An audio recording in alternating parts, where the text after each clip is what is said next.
connaître ce salut. C'est pourquoi aujourd'hui, le Seigneur nous amène à nous placer dans les coins de route.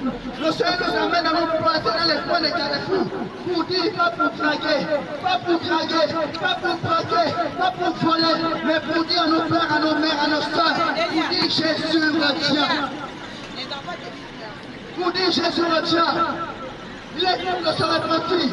Il est temps de se repentir. L'homme, il est temps de regarder vers ton Créateur.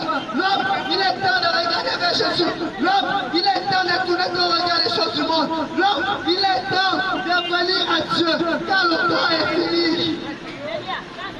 Le temps est fini. Le temps est fini. Alors lorsque Dieu, nous sommes déjà à minuit avancé. Alors lorsque Dieu, nous sommes déjà à minuit avancé.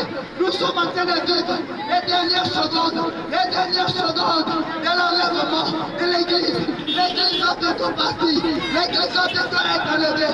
Ce n'est pas l'Église des bâtiments, c'est l'Église des hommes et des femmes qui ont abandonné le péché, qui ont abandonné le mal et qui ont décidé de vivre selon les préceptes de Dieu. L'Église va bientôt partir.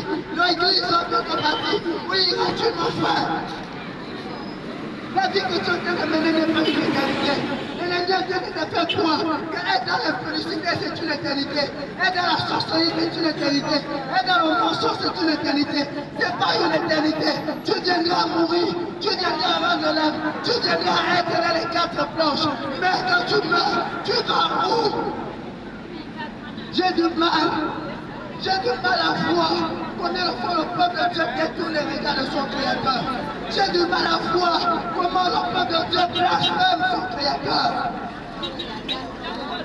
Est-ce que tu connais la souffrance de Dieu sur la croix? Est-ce que tu connais la souffrance de Jésus de Nazareth sur la croix? La Bible dit que celui qui foulera le sol de Christ aux pieds vaudrait mieux pour cette personne qui ne soit pas née. Oh, est-ce que tu connais encore le jugement qui est sur toi si tu refuses ces paroles? Est-ce que tu connais le jugement qui est sur toi si tu refuses Jésus de Nazareth? On voit mettre ta foi pour te révéler contre Dieu.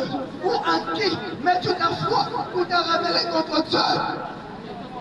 Tu peux mettre ta foi sur un homme, mais je te dis, l'homme trahit. Combien de couples ont mis la foi sur leur mari, mais en fin de compte, le mari les a trompés par une autre femme. Tout ça, c'était tout simplement pour te montrer que l'homme trahit. Combien d'hommes ont mis la foi sur la femme, mais la femme au final, les ont trompés. Mais Jésus ne se trompe jamais. Jésus ne trompe jamais. Jésus ne te laisse pas. Même dans la fosse, il vient dans la boue avec toi. Il te porte.